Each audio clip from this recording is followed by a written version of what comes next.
안녕하세요, 미세스 부입니다. 오늘은 우리 부부가 가장 많이 고민하는 주제 중에 하나, 바로 경제적 자유와 해외살이에 대해 이야기를 해보려고 해요. 파이어를 하고 해외살이를 꿈꾸는 분들께도 이 영상을 통해 충분히 생각해 볼 수 있는 계기가 되었으면 좋겠습니다. 여러분들이 생각하는 경제적 자유란 무엇인가요? 우리 부부가 생각하는 경제적 자유란 위기의 순간에 오직 안전만을 위한 선택을 할 수 있는 상태이기도 하고, 경제력 때문에 신체적, 정신적 건강을 위협받는 일을 하지 않아도 되는 상태, 이 두 가지가 충족되는 삶이에요. 내 삶의 안전을 최우선순위에 올려놓고 실제로 그렇게 행동하는 것이 핵심이라고 생각해요. 우리 부부는 삶의 안전 중 가장 큰 부분을 차지하는 거주지, 즉 내가 어디에서 살아갈 것인가를 정하는 것도 경제적 자유의 한 부분이라고 생각해서 은퇴 후 거주에 대해 많은 의견을 나누고 있습니다. 국내뿐 아니라 해외도 포함해서요. 특히 경제적 자유를 목표로 준비하시는 분들 중 파이어 후의 삶의 계획에 빠지지 않는 로망 중 하나가 바로 해외살이이기도 하죠. 소셜미디어를 찾아봐도 파이어를 하고 세계 여행 가는 부부들의 이야기를 어렵지 않게 찾아볼 수 있는데요. 아마도 파이어 후 얻는 시간과 경제력의 풍요를 바탕으로 내가 주로 생활하는 공간을 바꾸는데 해외살이가 가장 쉽고 빠르고 강력하기 때문이라고 생각합니다. 아무나 할 수 없는 거잖아요. 은퇴 후 해외살이. 또는 한국이라는 나라가 참 살기 좋은 나라라는 걸 알면서도 타인과의 비교 문화나 강도 높은 교육열에 지쳐 떠날 계획을 하시는 분들도 많이 계시죠. 저도 남편과 종종 이런 이야기를 해요. 우리가 해외살이를 하게 된다면 그건 어떤 나라일까? 우리가 더욱 안전하게 지낼 수 있는 순자산은 얼마 정도면 될까 하고요. 그러다 이번에 휴가 기간 동안 방콕으로 여행을 다녀오면서 또 다양한 생각을 해볼 수 있었습니다. 방콕에는 이미 친언니가 거주하고 있어서 해외에서 정착해 살고 있는 이야기를 더욱 실감나게 들을 수 있었거든요. 해외살이를 하게 되면 느끼는 장점 중 하나는 바로 삶의 여유입니다. 해외를 나가보면 더욱 느끼게 되는 것 하나가 한국이 정말 빠르고 쉼없이 돌아가는 나라라는 걸 느껴요.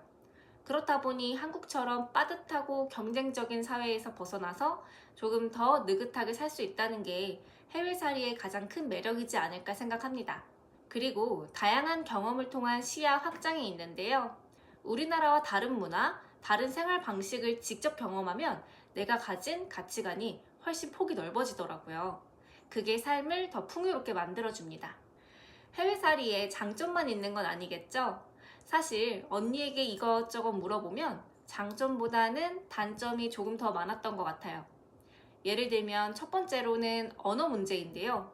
외국어가 자유롭지 않으면 생활 속 작은 일도 스트레스가 돼요. 하물며 외국에서 살아야 한다면 우리가 하고 있는 여행 언어만으로는 한계가 생기겠죠?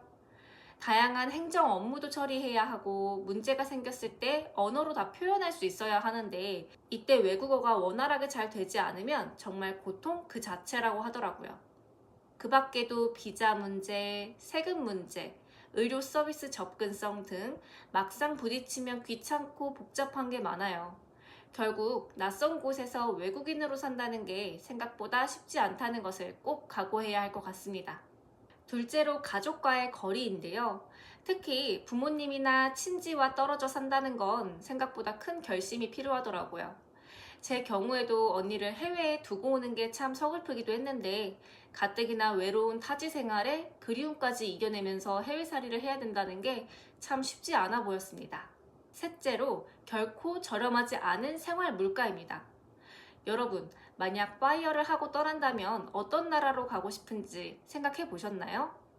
비교적 한국인들은 은퇴 자금을 오래 운용하기 위해 선택하는 나라가 물가가 저렴한 동남아시아 쪽일 텐데요. 우리나라와 비교했을 때 물가 차이가 많이 나는 것은 확실하지만 현지 물가로 살기 위해서는 현지 사람들처럼 살아야 합니다. 하지만 우리는 이미 한국에서 너무 좋은 집, 좋은 음식, 좋은 인프라를 경험하며 살고 있었죠. 그렇기 때문에 편리성과 건강을 포기해가면서까지 삶의 수준을 낮출 수는 없습니다.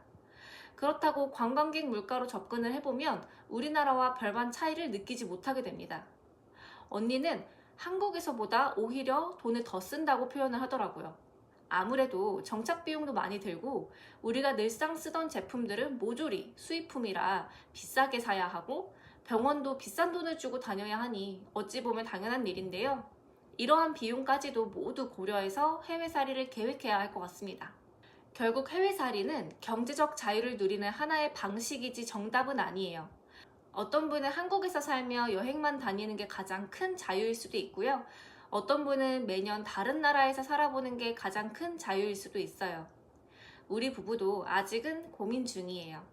하지만 확실한 건 우리가 원하는 이상적인 삶은 어떤 선택을 하던 우리가 원하는 쪽으로 선택을 하는 거예요. 이게 바로 경제적 자유가 주는 가장 큰 선물이지 않을까 싶습니다.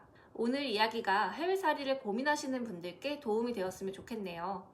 여러분들이라면 경제적 자유를 얻었을 때 어느 나라에서 살고 싶으신가요? 댓글로 여러분의 생각도 들려주세요. 그럼 다음 영상에서 또 만나요. 감사합니다. 오늘 영상 끝!